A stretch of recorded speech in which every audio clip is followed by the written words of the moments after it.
Good morning and welcome to Coffee and the Word. There is a verse in the Old Testament that you have heard probably most of your life. If you've ever attended a Christmas Eve service, if you've ever gone to church in and around Christmas time, you've heard this verse read. And it's a prophetic verse. It comes from Isaiah chapter 9 and verse 6, and it reads like this: For to us a child is born, to us a son is given.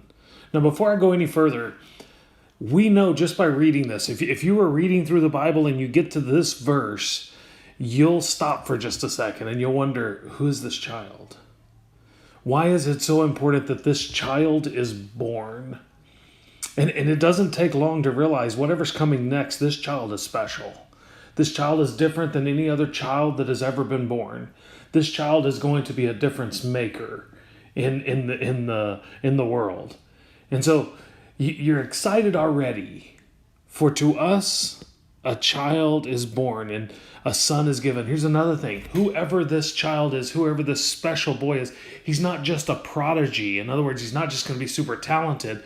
He's going to matter to me. He's going to have an impact on me. He's going to have an impact on our people. He's going to have an impact on the world. And there's a beautiful, beautiful moment when you get to this part in Scripture, and it says, for to us a child is born, to us a son is given.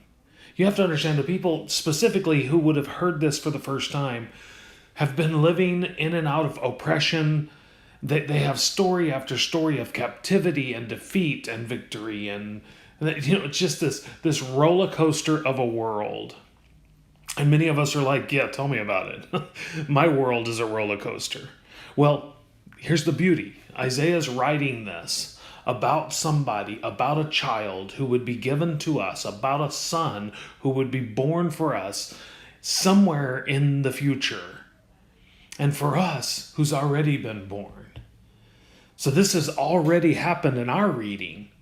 The people who were reading it originally were looking forward to this happening. The problem is many of us haven't yet embraced the reality of who this child is and what this child came to bring. So let's read on, because he doesn't stop there. He says, and the government will be on his shoulders. And you're like, whatever does that mean? And it's interesting because Isaiah is writing this to the children of Israel.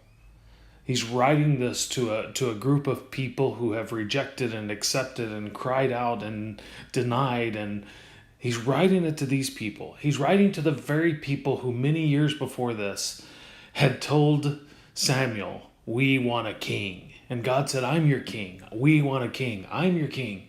And now it's saying there's coming a king who's going to solve it all. In fact, the government will be on his shoulders. He's going to take the brunt of it all. He's going to make the great decisions. He's going to be the ruler. And then listen to just who this guy is going to be. And if you're ahead of me, you already know who this guy is, but listen to what he's going to be. And he shall be called Wonderful Counselor. He's not just going to be a ruler.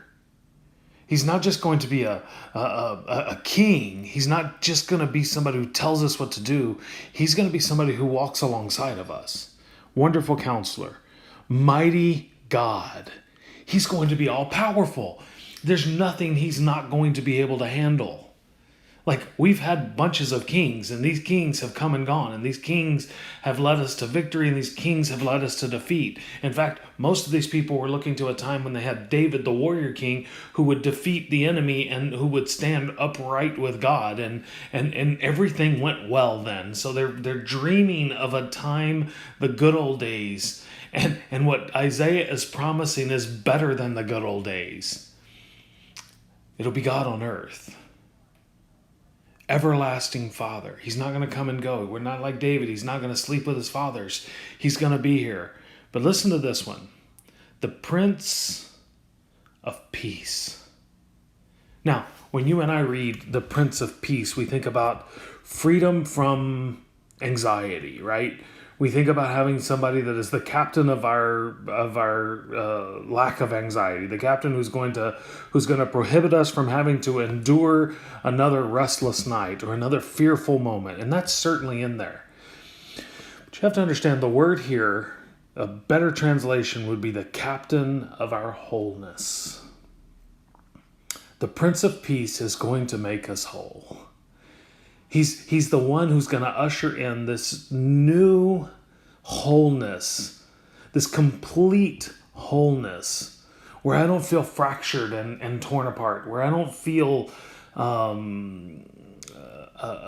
disassociated, where I don't feel anxiety, where I don't feel, because I believe that everything I need I have.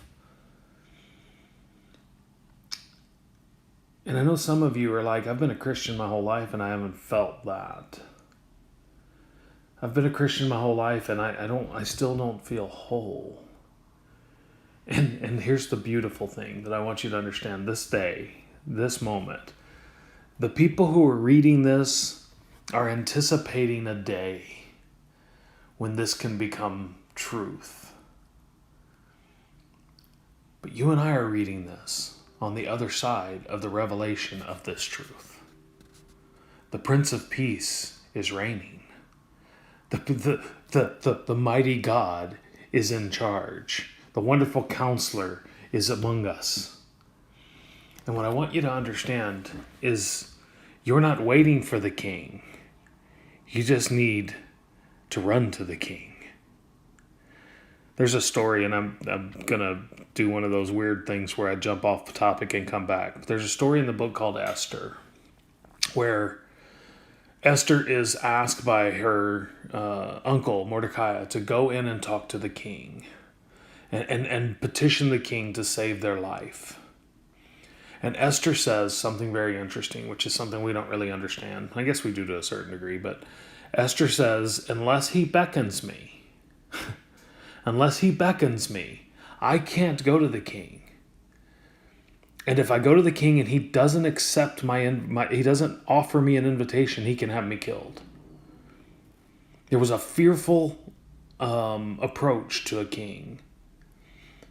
And I love what she says. You know, she goes in there with boldness and with hope and with confidence. But more than that, she goes in there with the trust that even if he doesn't, no matter what happens, I'm going to go do this thing.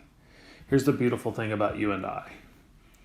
The king that Isaiah prophesies here, the child that Isaiah prophesies would be born, the son that Isaiah prophesies would be given, the wonderful Counselor, the mighty God, the everlasting Father, the Prince of Peace, of whose greatness, of his government and peace, there will be no end. This one says this to us. Come unto me, all you who labor and are heavy laden. Or come unto me, all you who are greatly burdened, and I will give you rest. Another verse tells us that you and I can approach the throne of grace with confidence. Another one says with boldness. The King of Kings, the Lord of Lords, the Prince of Peace, is inviting you in to his chamber so that he can offer you a completeness, a wholeness that you desperately need.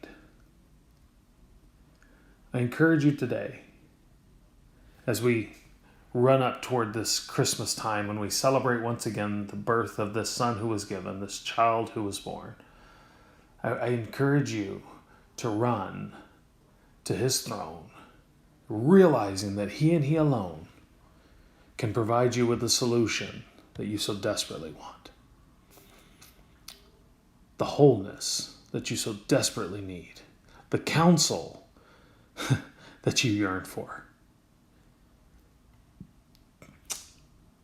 We are extremely blessed to be the benefactors, to live on this side of the promised child who would be born, the son who would be given. Isaiah 9 and verse 6 and 7. Go read that. And then go seek this peace from the Prince of Peace. God bless you. Have a wonderful Monday. This has been another edition of Coffee and the Word.